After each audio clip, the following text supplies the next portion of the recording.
before you walk out your house, you gotta say, God, is this acceptable and pleasing in your sight? Because if you wouldn't wear it before him, why are you wearing it anyways? Ooh. Ooh.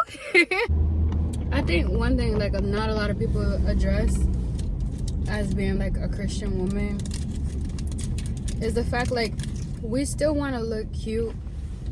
We want to look holy too, but we still want to be cute. You know, like I feel like God is working on me because when I first started YouTube, I started doing my fashion, and I was into fashion. I wasn't thinking about like how everybody's gonna see this, or like I'm an example to other believers or people that are not even saved. You're example to them. They're looking at you and seeing what you wear.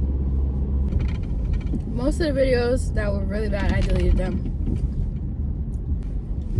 I was just doing fashion because I love it, but I learned a little late but I learned that like you can't just wear anything. I believe in God. You have to dress according to what God tells you. If you're really in the Word of God and you have a relationship with God, He'll tell you what you should wear and what you shouldn't.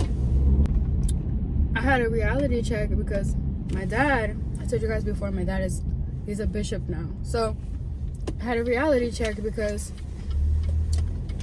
my dad would tell me, he's like, girl, you can't be wearing that to church. Girl, you can't be wearing that.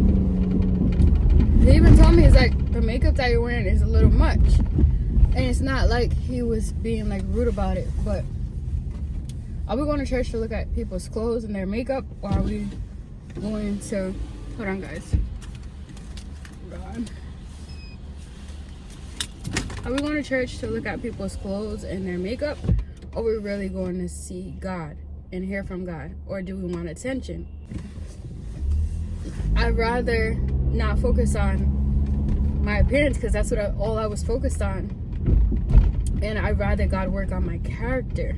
You know, your body will change. You know, I just had my second baby.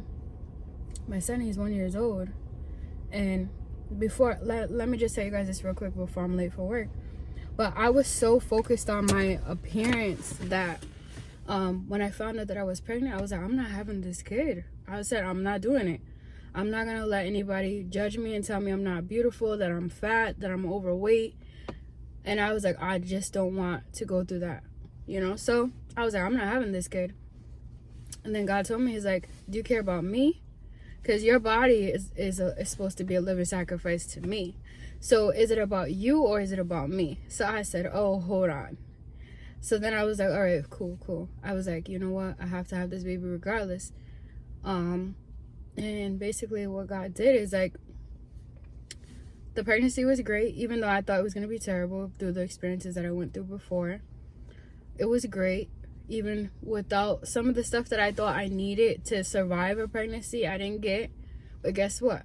I still survived through God. I was happy.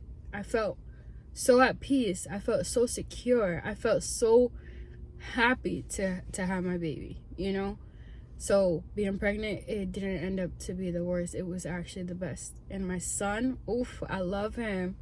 But I had to make a choice. Is it about me?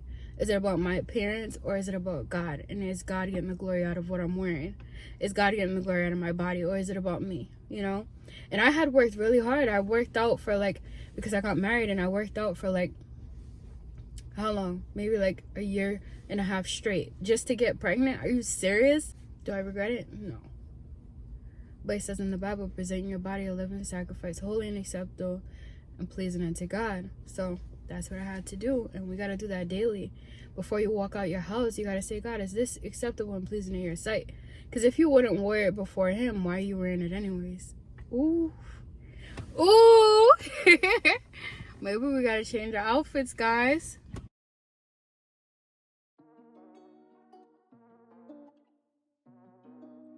Don't you play with